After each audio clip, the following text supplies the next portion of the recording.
Hey everyone, welcome back to the channel. So I've been using the POCO M8 Pro 5G every day since it launched back in January 8th, which is about 23 days from now. And honestly, that's enough time to really see how this phone holds up in real life, not just on paper. And I wanted to test this device in all sorts of situations: casual scrolling, gaming, taking photos, and today I'll be giving you my full breakdown and my final verdict. So we'll start with the display, because first impressions really matter. The M8 Pro 5G comes with a 6.83-inch Crystal Res 1.5K AMOLED panel, paired with 120Hz high refresh rate and a whopping 3200 nits peak brightness.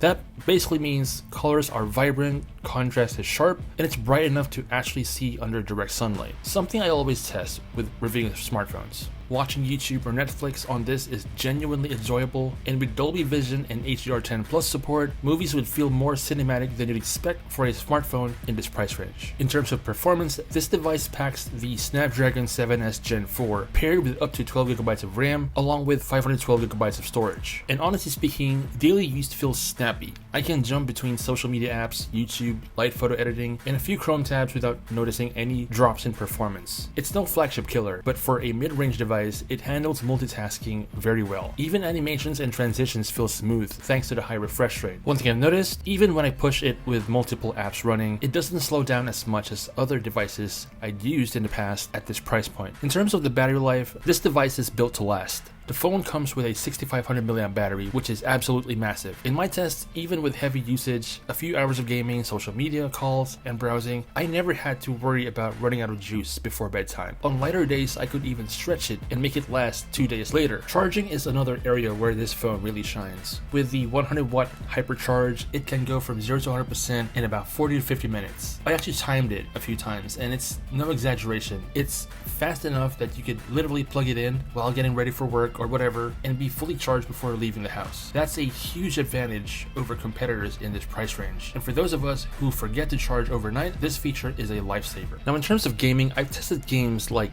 Delta Force, Genshin Impact, and Diablo Immortal. The Snapdragon 7S Gen 4 handled them surprisingly well. Frame rate stayed smooth, graphics settings were decent, and there wasn't significant heating or throttling whatsoever. What impressed me the most was how responsive the display felt. High touch sampling and the smooth refresh rate makes controls feel natural, which is important for shooters or competitive games. While hardcore gamers may notice the difference between flagship chips, for casual to mid-core gaming, this phone delivers. And honestly, for its price, this level of gaming performance is very impressive. As far as the camera goes, the M8 Pro 5G sports a 50-megapixel main sensor with OIS, an 8-megapixel ultra-wide, and a 32-megapixel selfie camera. For everyday photography, it performs very well. Images are sharp, with good dynamic range, and vibrant natural colors. The OIS in particular is useful when shooting handheld or in slightly low light conditions. Images aren't flagship grade, but they are very much usable. Video recording goes up to 4K at 30 FPS, but you do have the option to tone it down to 1080p at 60 FPS, which also gives you that cinematic vibe when shooting videos.